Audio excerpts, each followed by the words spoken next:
educación no sexista. Acompáñenme. ¿Les ha pasado que en las fiestas, a la hora de las piñatas, que nos dividen en dos filas, una la de las niñas y la otra la de los niños, y primero pasan todas las niñas? ¿De qué va esto? Bueno, pues con esas acciones nos dicen a nosotros los niños que ellas son más débiles y a ellas que nosotros somos más fuertes.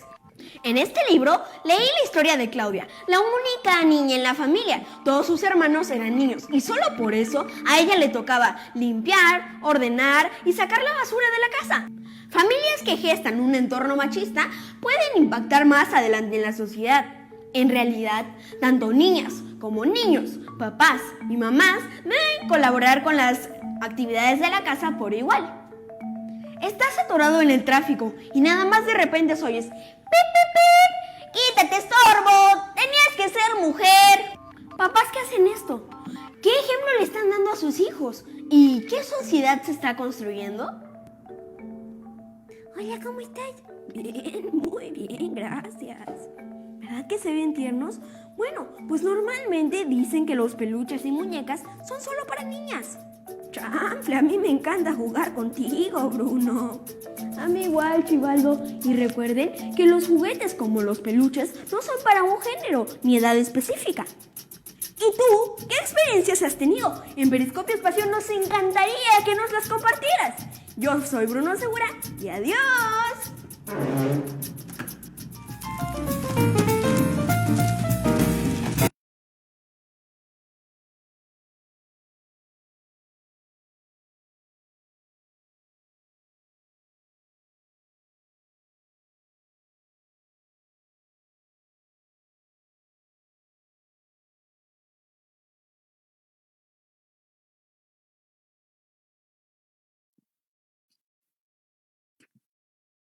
Buenas noches. Mi nombre es Estefanía Cárdenas, representante del colectivo Mujeres de Asfalto en el proyecto Yo Presidenta. Un saludo a todos, todas y todes. Bienvenidos a este nuevo lunes feminista. El día de hoy nos enfocaremos en el Día Internacional por la Educación No Sexista. Agradecemos a quienes nos acompañan desde nuestras plataformas digitales, Amanda la Media. Cada 21 de junio se conmemora el Día Internacional por la Educación No Sexista, insistiendo en la necesidad de analizar temas como la presencia de roles y estereotipos ligados al género en escuelas y la reproducción de un discurso violento y sexista en las cátedras impartidas. El día de hoy nos acompañan excelentes panelistas. Tenemos a Milena Almeida Mariño, licenciada en Antropología por la Pontificia Universidad Católica del Ecuador, magíster en Estudios Latinoamericanos por la Universidad Andina Simón Bolívar y docente en la Universidad Central en las cátedras de Investigación Social, Metodología de la Investigación, de la Comunicación e Industrias Culturales. Es un gusto tenerte aquí. Por otro lado, también nos acompaña Belén Congo, licenciada Por otro lado, también tenemos a Belén Congo, licenciada en Ciencias de la Educación, magíster en Estudios de Cultura, con mención en Género y Cultura y docente de Primera Infancia. Es un gusto tenerlas aquí. Les doy paso para que puedan saludar.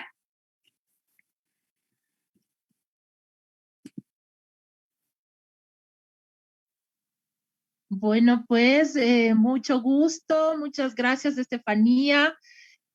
Un gusto también, pues, de conocer a Milena. Realmente es una experiencia importante, discusión, reflexión, que nos permite dentro de las escuelas como entender de alguna u otra manera ese entorno de la infancia, de la primera infancia, de la segunda infancia, etcétera. Entonces, muchas gracias por esa invitación, pues, y adelante con la discusión y la charla y la conversa, que es lo más bonito. Gracias, Belén. Milena. Buenas noches, un gusto, igual Belén, Estefanía, qué gusto poder intercambiar con ustedes. Es un tema tan importante, ¿no? Como hablar en este momento con cambio de gobierno sobre la necesidad de un currículo que por fin integre especialmente unos enfoques de igualdad y no discriminación. Muchísimas gracias. Bueno, comenzamos. La presencia del sexismo en la escuela se evidencia en ese currículum oculto que apenas nos tenemos en cuenta. Tenemos mensajes acerca de lo que es lo femenino, lo que es lo masculino. Los libros de texto repiten estereotipos e incluso se pueden ver reflejadas las diferentes expectativas de rendimiento y de comportamiento hacia niños y niñas de manera diferenciada. Estimada Milena, podemos comenzar contigo. ¿Cuál consideras que es el estado actual de la Academia Ecuatoriana en cuanto al manejo del currículum libre de sexismo?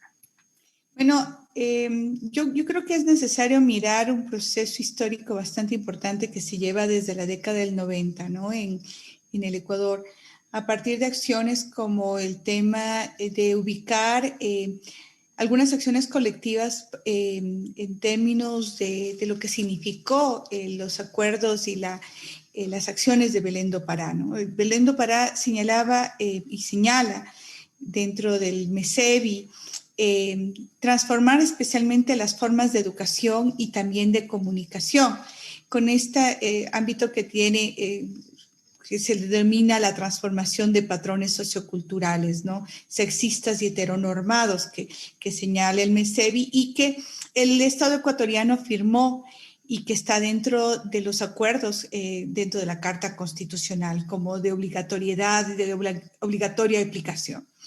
Si bien estas acciones han sido importantes para transformar el tema de la educación, hacerla una educación no sexista, una educación liberadora, debe también tomar en cuenta algunos enfoques de interseccionalidad, ¿no? O sea, mirar no solamente este tratamiento que en algún momento se señalaba con el uso del lenguaje, sino como mirar una educación transformadora en el cual pueda cruzar las nociones de género, de identidad, de discapacidad, pero también así como los ámbitos étnicos y de reconocimiento, ¿no? Entonces, frente a eso, podríamos observar que hay dos ámbitos que son bastante graves. La una, como tú señalas, el currículo oculto.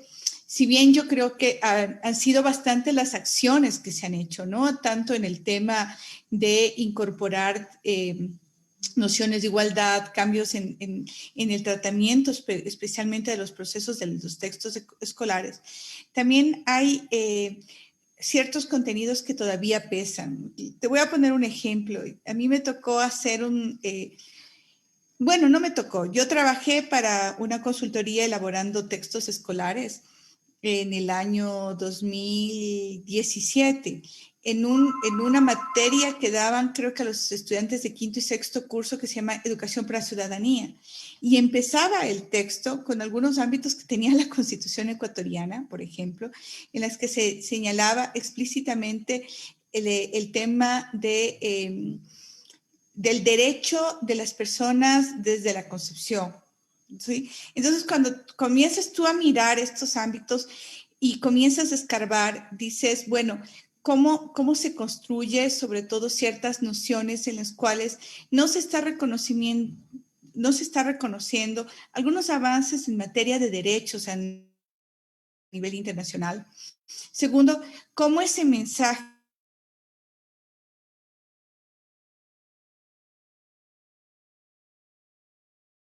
reconoce sobre todo, ya te estoy hablando, perdón, no es 2018, eso era 2016, creo que ya estábamos en el proceso de cambio de gobierno con Lenín Moreno, y no se reconocía, por ejemplo, ciertos ámbitos, por lo menos de ponerlos en discusión sobre temas de autonomía de los derechos de las mujeres, ¿no? Entonces, cuando comenzamos a mirar y escarbar, observamos que todavía las prácticas sexistas, a veces manifiestas, absolutamente relacionados inclusive con políticas públicas, como hablar el tema del derecho de la persona desde la concepción. En este apartado, que lo he puesto como ejemplo, está claramente señalado que en este caso estamos las mujeres sin posibilidad de opinar, sin las posibilidades de reconocimiento del derecho de autonomía de nuestro cuerpo a decidir. Entonces, vemos cómo escarbar está presente, ¿no?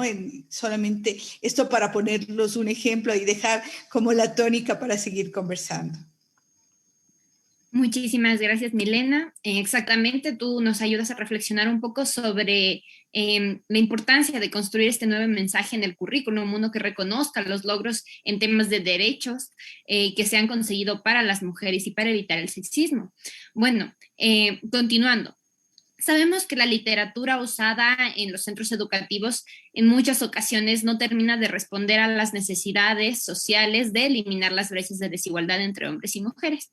Estimada Belén, ¿cómo evitar que esta literatura siga visibilizando solo grandes obras escritas por hombres? ¿Cómo evitar que esa historia narrada desde la hegemonía masculina en las aulas se propague, invisibilizando de esa forma a nuestras exponentes mujeres en el ámbito académico? Sí, bueno, pues efectivamente dentro de la misma academia, por lo general, el trato del tema de género dentro de esta epistemología, de cualquier epistemología, tiene que ver y ha estado enmarcado con la voz masculina, pero sí ha existido, digamos, ahora con las organizaciones de las mujeres, ese replantearse justamente de cuáles son esas voces que están silenciadas, esas voces femeninas que no se están visibilizando dentro de la academia. ¿Cómo tratar esto? ¿Cómo buscar de alguna manera alguna forma, alguna estrategia para que esto vaya cambiando? Es justamente encontrando en esos espacios de mujeres que se están creando en la cotidianidad diferentes formas y creaciones del conocimiento. Por ejemplo, el hecho de que dentro de la cocina se genere también unas formas particulares desde las voces de las mujeres, se vayan creando nuevas perspectivas, se van creando leyes, se van creando nuevas concepciones de nuestra realidad, sean visibilizadas, sean puestas en primer plano dentro de la academia. Y eso gracias a tal vez a dejar de jerarquizar el conocimiento desde lo occidental también y venir hacia lo latinoamericano, desde abajo, digamos, de abajo hacia arriba, no desde arriba hacia abajo. Y ese desde abajo es justamente dentro de esa cotidianidad, de cómo las mujeres hacemos uso de esa cotidianidad y cómo en esa cotidianidad estamos creando diferentes formas y perspectivas de la vida, del entorno. Dentro de la escuela, como profesora, como desde mi lugar de enunciación, digamos, como una maestra que ha transitado con niños y niñas parvularias desde los 2, 3, 4 años, 5 años, ha sido importantísimo empezar desde el lenguaje, ¿no? Es ver también que el lenguaje nos constituye, básicamente. Esa reproducción de discursos que están enmarcados justamente en esos roles de género y que están naturalizados en cada uno de nuestros lenguajes, en nuestras formas de hablar. Desde que somos pequeños y desde que somos niños y niñas, aprendemos a pensar y actuar de acuerdo a esas formas lingüísticas, ¿no? Además que son aceptadas y reconocidas por la sociedad. Entonces, es ver de alguna u otra manera cómo nos estamos comunicando, qué formas estamos utilizando dentro de ese lenguaje que nos estén permitiendo transgredir lo que ya está fijo, lo que ya está estático y generarlo en un tránsito, en una forma de transgresión, digamos, a lo que ya está establecido y fijo. Así que dentro de la escuela, dentro de los más pequeñitos, es posible cambiar, y también el trabajo con las familias fundamental para que se pueda reflexionar frente a los discursos que estamos naturalizando y que los estamos viendo como normales, ¿no? Entonces, hasta ahí, muchas gracias. Muchísimas gracias, Belén. Y sí, justamente tú resaltas algo muy importante, que es este tema de replantearse justamente qué voces están siendo escuchadas y también desde qué esferas de poder. Sabemos que la academia tiene una historia de ser occidentalizada y patriarcalizada desde prácticamente sus inicios. Por ende, la necesidad de volver visibles las voces del sur, las voces de mujeres del sur que están creando y replanteándose esta epistemología, este hacer conocimiento. Bueno, continuando. Sabemos que es importante que los tutores, tutoras, equipos directivos, el profesorado especialista, los departamentos de orientación en las unidades educativas reciban una formación en coeducación de calidad que permita que puedan comunicarse en estos espacios educativos con un mensaje de equidad y de no violencia sexista. Estimada Milena, ¿conoce si actualmente se está trabajando en estos centros educativos o en general en esta academia, en esta esfera educativa, en todo nivel, para brindar esta capacitación al personal? Si esto es así, ¿cuál sería, si esto no es así, de hecho, cuál sería tu sugerencia sobre una capacitación efectiva en temas de eliminación del sexismo en las esferas educativas, no exclusivamente los maestros, sino todas las personas que componen estos espacios? No, yo quiero tomar algunos elementos que ha señalado Belén, ¿no? En el caso de despatriarcalizar, sobre todo las formas de conocimiento y la construcción de nuevas epistemologías. Creo que ahí hay una deuda bastante grande, ¿no? O sea, ha habido algunos elementos importantes en términos de coeducación, una posibilidad amplia de mirar el tema del texto escolar como tal. Pero creo que uno de los elementos faltantes y que están en deudas tiene que ver sobre todo con estos procesos epistemológicos de repensarnos desde el sur-sur, ¿no? O sea, uno, ¿qué significa sobre todo las formas de conocimiento? Hace pocos días leí un artículo bastante interesante de Paul Preciado, en el que señalaba, por ejemplo, una ruptura bastante fuerte sobre las construcciones del conocimiento y la historicidad dentro de las narrativas, ¿no? Por ejemplo, lo que había pasado en algunos países de Estados Unidos en el tema de las caídas de los famosos monumentos en zonas donde estaba expresado seriamente nociones de esclavitud, que estabas ahí, además, monumentos emblemáticos, por ejemplo, en el sur de Estados Unidos, pero así también como la caída de monumentos se han dado en Holanda, por ejemplo. Entonces, ¿qué importancia tiene cuando vas narrando una historia en las cuales esa historia no refleja, una historicidad desde estas voces que han sido ocultas? Cuando hablas, por ejemplo, de la noción, sobre todo de quién dice, ¿no? De quién narra, de quién cuenta. Entonces, eso tiene que ver sobre todo con una ruptura de procesos simbólicos en los cuales resignifiquen realmente desde la historicidad, pero también desde la construcción política. Entonces, ¿qué es lo que puedo observar? O sea, hay acciones, como les decía, bastante importantes que se han llevado muy fuertemente desde los 90 y que está relacionado a procesos políticos llevados especialmente por las organizaciones de mujeres, en las cuales ha colocado, por ejemplo, ciertos elementos importantes de desmontar, por ejemplo, en ámbitos de sexismo, desde la construcción de las primeras palabras que tenían los niños y niñas en el ámbito escolar, cómo aprendías a reconocer lo público de lo privado, por ejemplo, ciertas formas de representar el padre, la madre, esta idea de la familia, que es importante pensarlo seriamente y cuáles son las representaciones desde el ámbito familiar. Otro elemento importante que es pensar actualmente sobre las diversidades sexuales y en este caso cuál es el papel, desmontar por ejemplo esta idea de la familia nuclear que es sumamente necesario. Lo tercero es hablar sobre, siguen estando presentes los conceptos de lo público y lo privado y cómo dentro de estos conceptos de lo privado sigue estando reflejado ciertas nociones como no hacer público las situaciones que pasan en la casa, especialmente relacionados a los ámbitos de violencia, ¿no? Entonces, ahí es necesario la eliminación de ámbitos en los cuales podamos mirar enfoques interseccionales.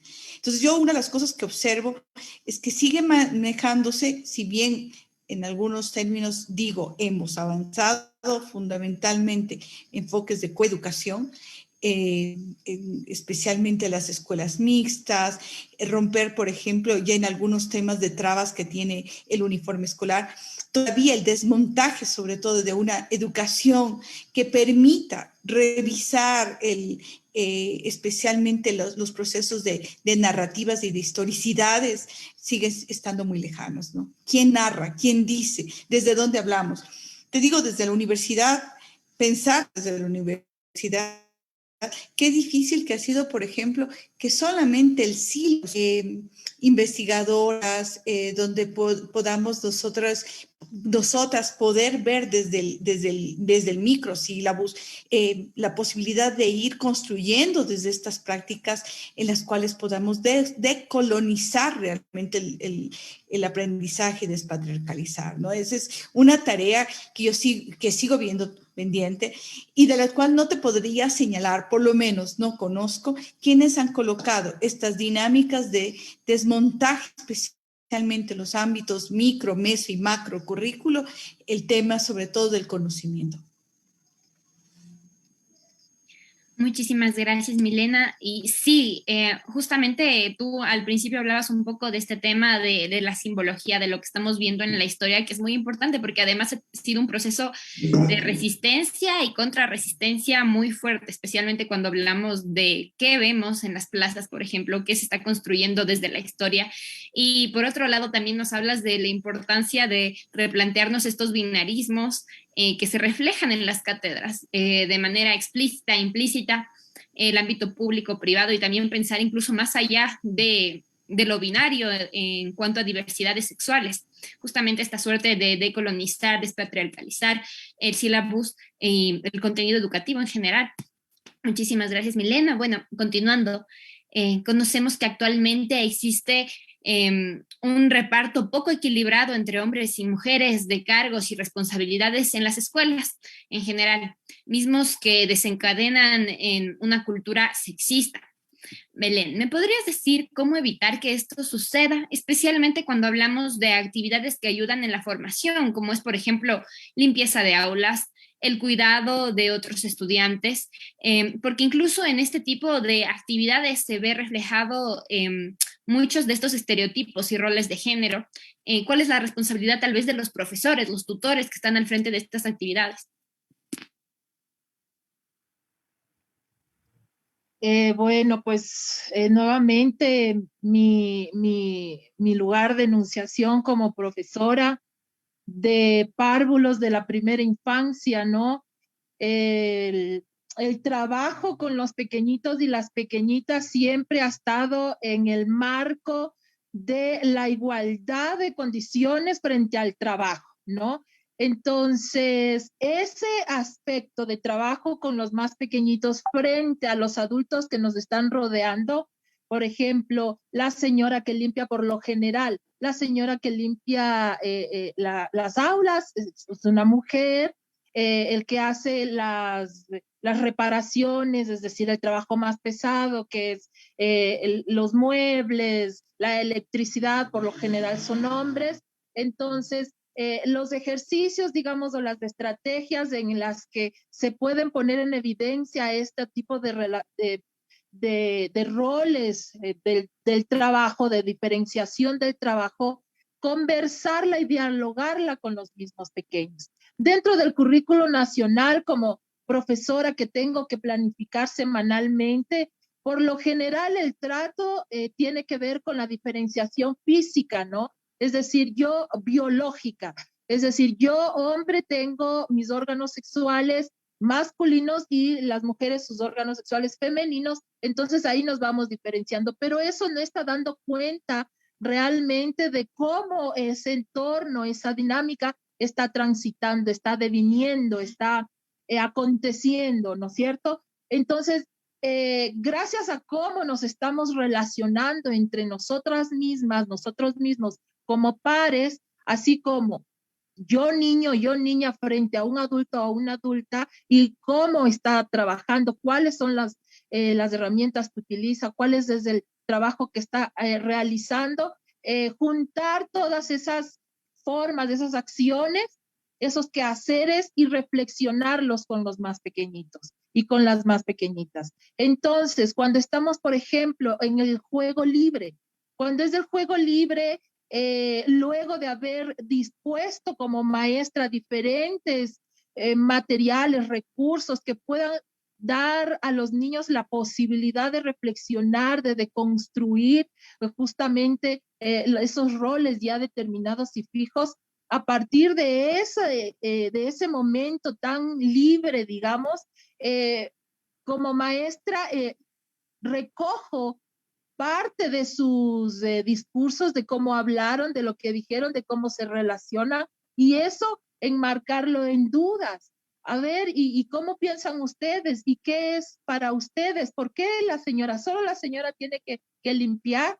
Entonces, luego de que reflexionamos, lo ponemos en práctica. ¿Cómo lo ponemos en práctica? En clase, todos y todas vamos, cuando terminamos de comer, vamos a lavar los platos. Todos y todas vamos a colaborar con lavar los platos. Y no es que los niños están ayudando a las mujeres, sino que también están poniendo en sí, están poniéndose ellos mismos en juego en cuanto el hacer de lavar un plato que por lo general no lo hacen en la casa, en la escuela, se están replanteando, hay una duda que se está generando, ¿no es cierto? Entonces, todas estas prácticas a partir de la reflexión y al mismo tiempo concatenadas con el hacer, va a permitir como una, digamos, de una perspectiva, una estrategia de cómo poder cambiar la mirada ya estática, fija, determinada de estos roles de género en cuanto a las labores, al trabajo. Entonces, lo que vemos, lo reflexionamos y luego lo ponemos en práctica. Así que más o menos por ahí he trabajado yo con los pequeñitos. Además que hay un libro de Brown Davis que se llama Sapos y Culebras y Cuentos Feministas. En algunas ocasiones ha causado mucho desazón en las familias porque dentro de la escuela también está malinterpretada la ideología de género. Entonces se suele pensar en que se está promoviendo otro tipo de cosas cuando no es así. Entonces, cuando hablamos de cuentos feministas, que son las niñas las héroas, las heroínas, que son los niños los que están promoviendo el trabajo que no debería ser o de usar tal o cual vestimenta, etcétera, genera mucha desazón, mucho choque, pero al mismo tiempo sí hay la posibilidad de, como digo, generar una duda, de generar preguntas en los pequeños, estando ellos en ese entorno, en ese momento de la pregunta. Todo les es dudoso, ¿no? Entonces, es ahí el potencial perfecto para seguir reflexionando con los mismos pequeños y las mismas pequeñas. Entonces, este texto de Brown Davis nos da, digamos, también un enfoque que nos da un panorama de cómo en esta investigación con niños de preescolar, cuáles fueron esas reacciones mientras se les cuenta cuentos no sexistas, cuentos feministas, ¿no? Entonces es muy interesante cómo son esas reacciones y sí les recomendaría en algún momento, si están interesados o interesadas en leer estos cuentos feministas para los niños y niñas, y que nos cuenten cómo fueron esas reacciones. Qué chévere, muchísimas gracias, Belén. Justo ya nos dejas con una recomendación de lectura muy importante para todas las madres, padres que nos están viendo. Y bueno, tú reflexionas sobre algo súper importante, que es justamente el rol del maestro en la reflexión sobre lo que normalmente se ve, lastimosamente, las imágenes que llegan a percibir los niños, los roles, los estereotipos que al final terminan normalizándose, pero justamente esta tarea del profesor, de los maestros, de las maestras, de reflexionar y de construir eso, de desnormalizarlo, es justamente una práctica necesaria y que se puede hacer a través de varias estrategias, como tú nos mencionaste, la lectura, la práctica en los juegos y entre otras. Bueno, la siguiente pregunta va ligado a algo que hemos, de hecho, hemos venido discutiendo bastante aquí, que es el tema del lenguaje.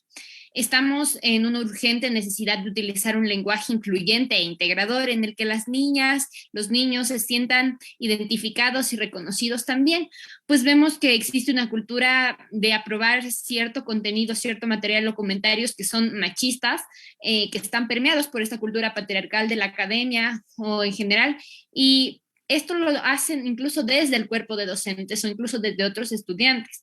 Sucede mucho y se normaliza en la esfera educativa. Entonces, esta pregunta la voy a extender a las dos. Podemos empezar por Milena y es, ¿cuál es el papel del lenguaje como una herramienta para combatir el sexismo en las aulas? Quiero referirme a una escritora maravillosa que es Ursula Le Guin. Ella habla, una escritora norteamericana, que tuvo parte de su narrativa en la ciencia ficción. Escuchada en estos últimos meses, especialmente ligado al tema de la pandemia, referirse a aquellas, especialmente a aquellas personas cuya voz es legitimadora sobre lo correcto, lo incorrecto, la pureza del idioma, ¿no? Entre ellos un escritor español que se llama Pérez Reverte, y que ha resultado mucha réplica, especialmente en aquellos que cultivan el lenguaje y su pureza. Entonces, Pérez Reverte, entre las cosas que decía, es que estamos dañando el lenguaje con el los, las, con las formas del uso del arroba, etc. Y entonces, justo con este tipo de cosas que se convierten en cadenas y réplicas y lo utilizan además como legitimador para decir la pureza del lenguaje. Ursula Le Guin, desde el idioma inglés, decía que es una de las cosas más interesantes del lenguaje es que tiene un proceso bastante interesante evolutivo. El lenguaje siempre está evolucionando y tiene una capacidad siempre cambiante y su naturaleza evolutiva permite sobre todo, uno, la visibilización y otro, el nombrar, ¿no? Una de las cosas que a mí me llamó la atención, que recién lo descubría, es que en el siglo XVIII hay una construcción especialmente específica en el cual no se incluía dentro del idioma inglés nombrar a la mujer, el her y el she, por ejemplo.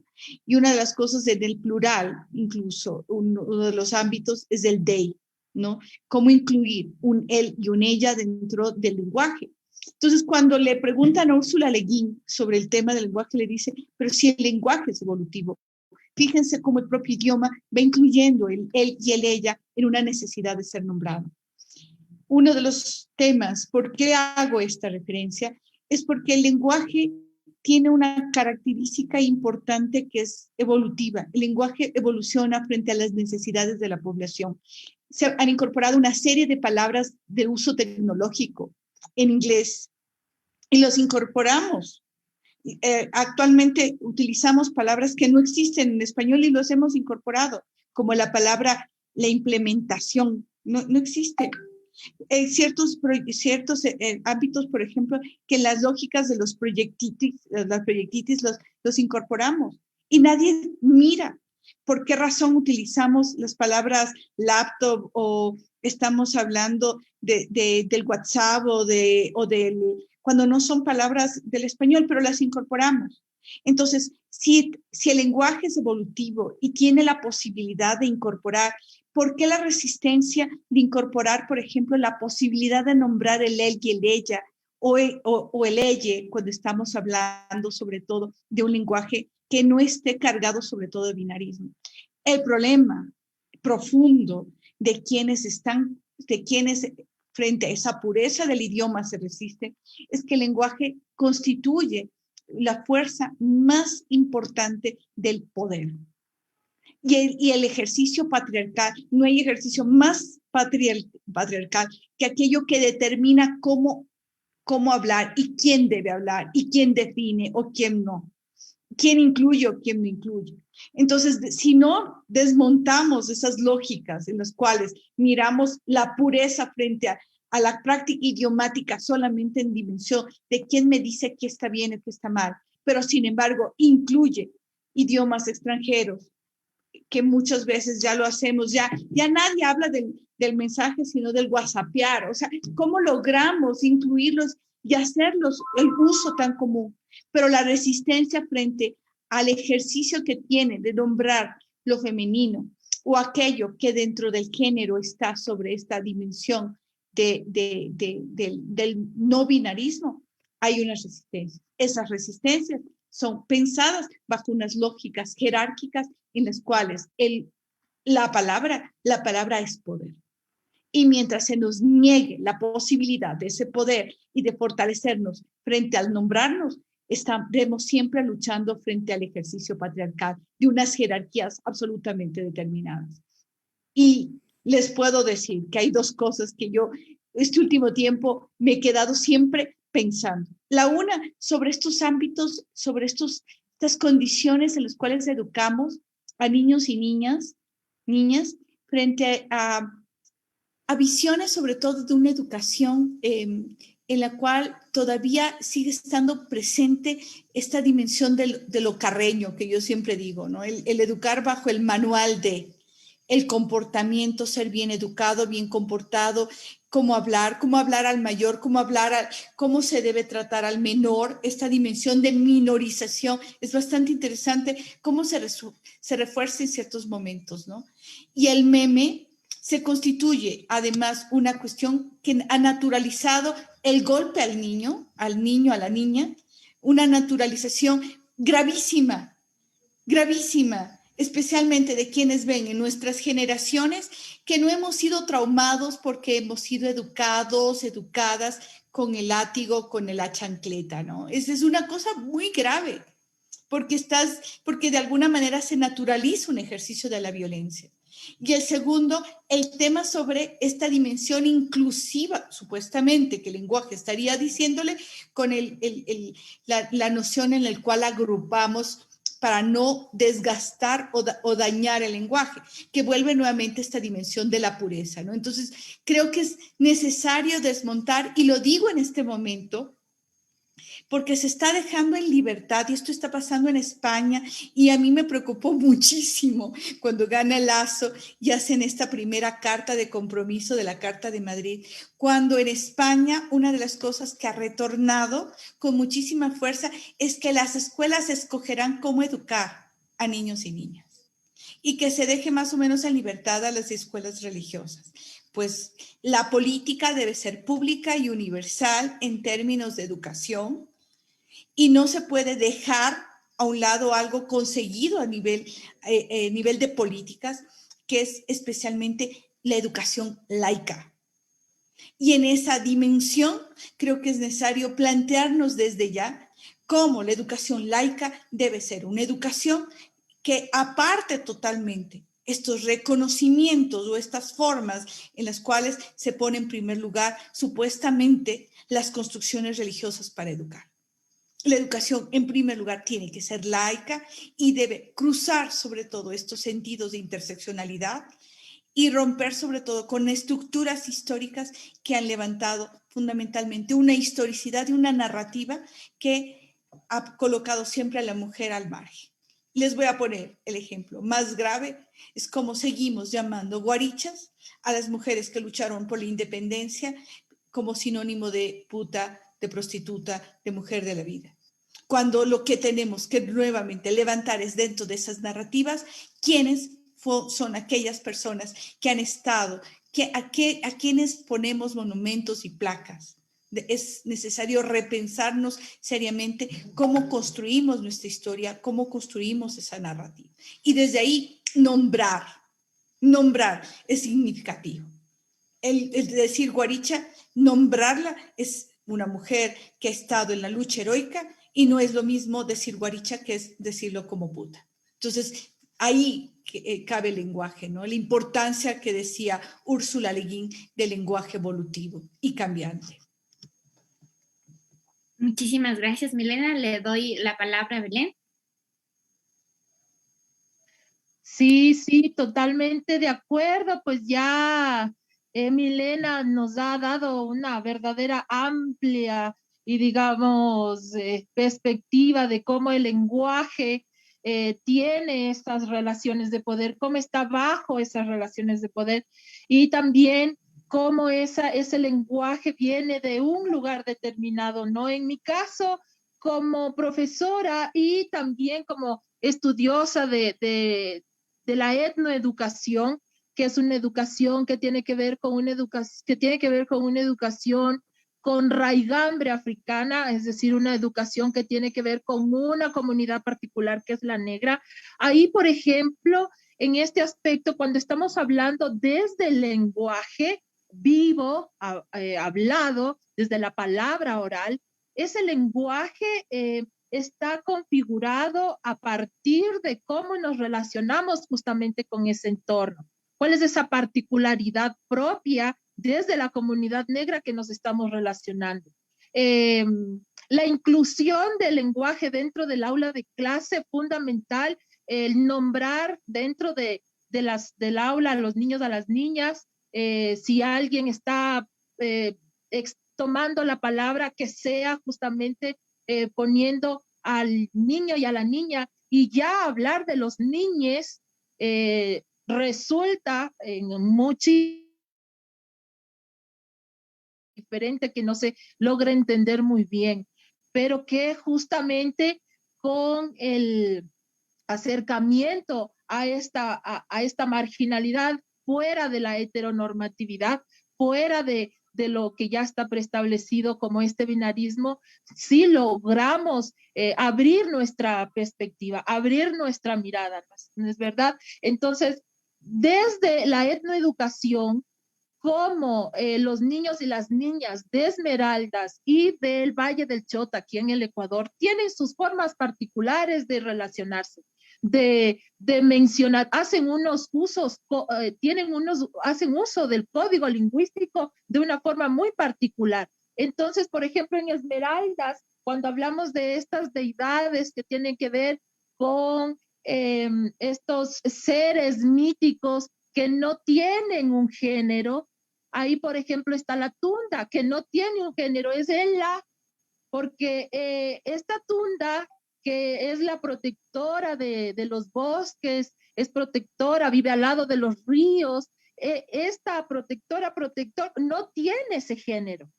Entonces, cuando hablamos con los pequeños y las pequeñas desde estas mismas deidades que les son conocidas, lo podemos tener también esa posibilidad de descolonizar justamente lo que es el lenguaje correcto, ¿no? Ese que nos dice la Real Academia de la Lengua que es exactamente correcto.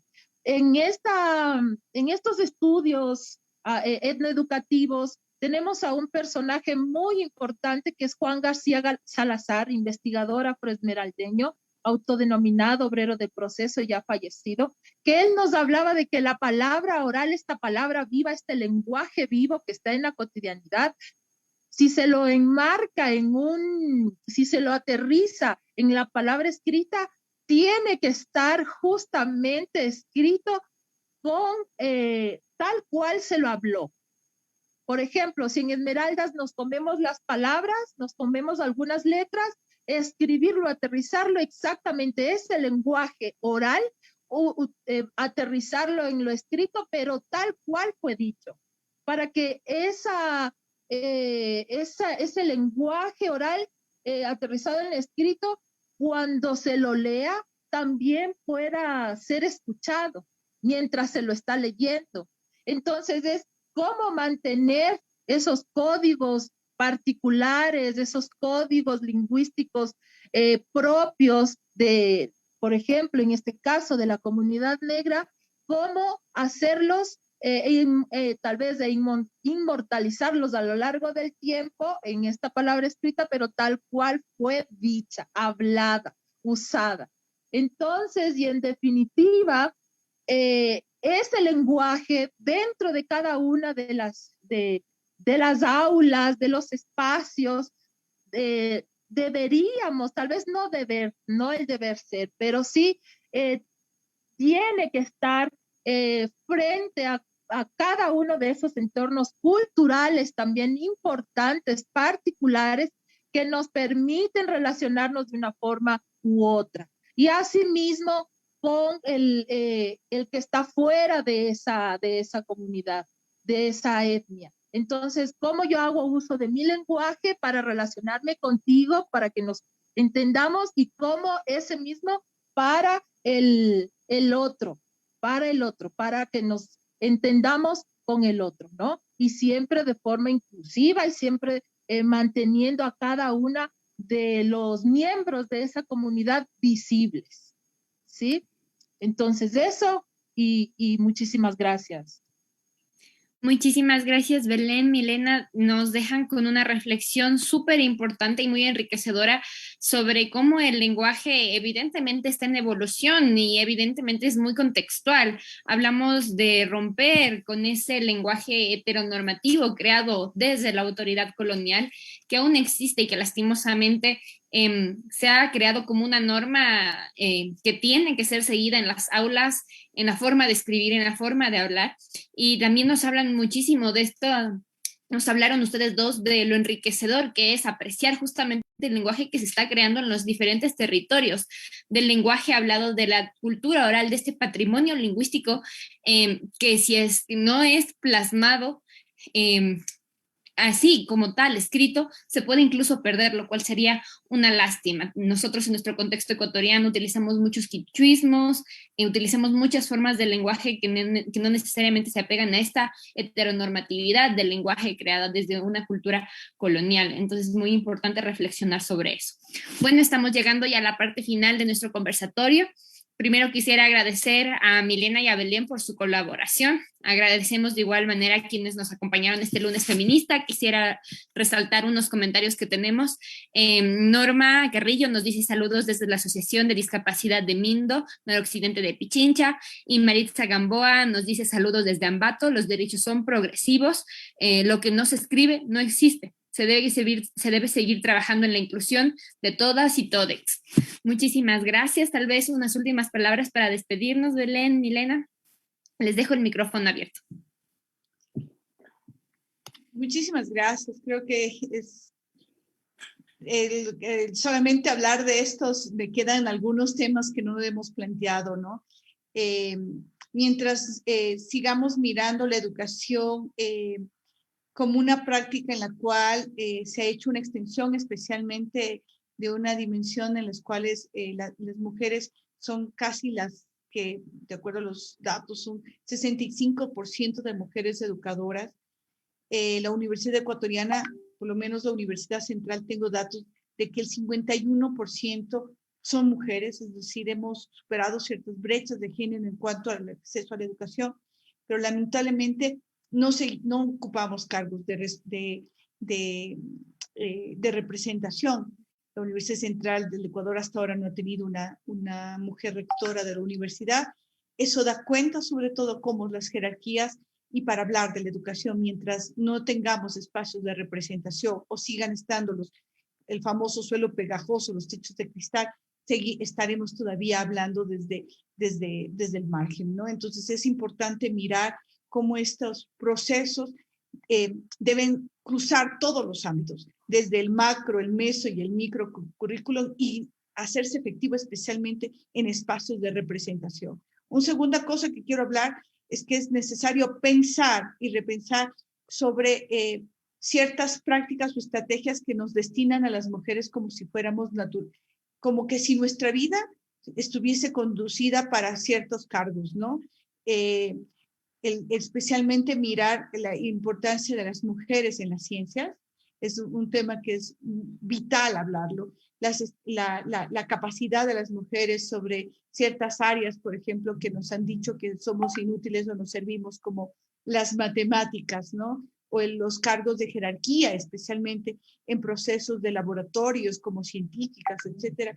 Es vital señalarlos cada vez, el uso especialmente de ingenierías y tecnologías, carreras que definitivamente hasta ahora siguen siendo minoritarios, siguen siendo porcentajes minoritarios para mujeres. Entonces, sí es necesario pensarlos como desde los primeros años estamos pensando en que las mujeres podemos llegar a cargos importantes de representación, y también en temas de carreras que por lo general han sido tomadas como solamente para la población masculina. Así también pensar que es necesario tener enfermeros, que es necesario tener parvularios, hombres que estén también dedicándose a estas tareas que supuestamente cumplen roles de cuidado y son extensión supuestamente del mundo de lo privado al ámbito profesional. Eso. Muchísimas gracias, Milena, Belén. Sí, muy, muy interesante, Milena, esto de los párvulos. Yo en mi clase, cuando estudiaba licenciatura, había un hombre estudiando parvulario y fue impresionante porque él sufrió muchísimo rechazo de las escuelas a donde donde estaba pues él aplicando, ¿no? Para entrar. Y muchas familias siempre preguntaban, ¿no es una mujer la profe? Entonces ya se sentían un poco incómodos, incómodas de que sea un hombre el parvulario. Totalmente de acuerdo, absolutamente de acuerdo. Es importantísimo también cambiar esa percepción de cuáles son las carreras en las que las universidades están promoviendo para que tanto mujeres u hombres podamos y puedan acceder a cualquiera de esas carreras. Y es justamente que se necesita revertir, cambiar, mirar críticamente estas mallas curriculares, este sistema educativo que está generando eso, esa división, ¿no? Absolutamente de acuerdo. A mí me gustaría terminar con unas dudas que tiene Giancarlo Cornejo, que es un sociólogo peruano, en su texto de la guerra declarada contra el niño afeminado. Es una autoetnografía queer muy interesante que me marcó también muchísimo como profesora y que me cuestionó cómo dentro de la clase yo estaba también reproduciendo esas formas machistas. Imagínense, es absolutamente naturalizado, ¿no? Pero que gracias a literatura como esta y muchas otras, he podido replantearme. Entonces, la pregunta que les dejo también como para seguir reflexionando dentro de la infancia, que es el ámbito profesional en el que me encuentro, es cómo dar cuenta de uno mismo y cómo dar cuenta de una misma, cómo dar cuenta de esa propia y constitutiva vulnerabilidad, ¿no? Entonces, es recuperar esa historia propia que ha estado marcada siempre por violencia, por dominación, por subyugación, ¿no? Dar cuenta de esa forma en que la normatividad, la heterosexualidad está actuando sobre nuestros cuerpos, sobre nuestras subjetividades, sobre estos sujetos afeminados, cómo la escuela está interviniendo en esto, cómo dentro de las profesoras, los profesores satanizamos esa exploración orgánica de los niños y las niñas con sus cuerpos, etcétera, ¿no? Entonces, es ver cómo podemos resignificar justamente todas estas subjetividades, cómo reparar, cómo autorrepararnos, cómo subvertir todas estas fijaciones, digamos, son estados, son regímenes muy fijos, y cómo hacerlo, ¿no? Eso es dentro de la cotidianidad, dentro del juego, dentro de los juguetes, los colores, los discursos, etcétera, etcétera. Entonces, muchísimas gracias y a seguir reflexionando, a seguir conversando. Un gusto, Milena, un gusto, Estefanía. Muchísimas gracias también por la invitación, ¿no? De nada, muchísimas gracias a ustedes. Este fue un espacio muy enriquecedor. Esta es una nueva temporada de nuestro Lunes Feminista y fue una manera muy especial, muy importante de inaugurarla. Muchísimas gracias, Belén, Milena, y muchas gracias a todos los que nos estuvieron viendo hoy. No se olviden de seguirnos en nuestras redes sociales como Mujeres de Asfalto y Amandla Medio. Ha sido un gusto y una buena noche. Hasta una próxima ocasión. Hasta luego. Adiós.